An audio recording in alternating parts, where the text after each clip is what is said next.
Oh, hello guys, this is class number 6. So let's start. I feel bad. Moi pas bien. I feel bad. Moi pas sentim bien. I feel bad. Moi pas sentim bien. I feel happy. Moi content. I feel happy. Moi content. I feel happy. Moi content. I feel sad. Moi triste. I feel sad. Moi triste.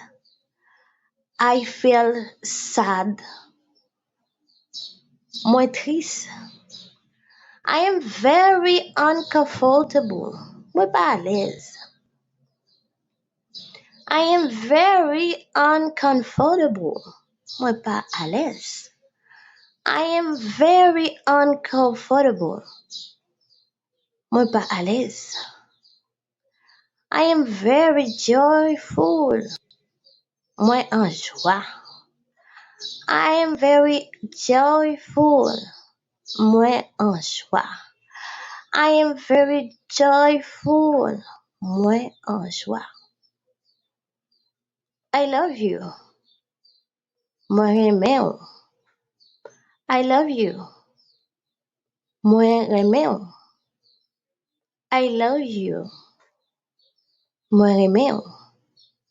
I hate you. Moi raio. I hate you.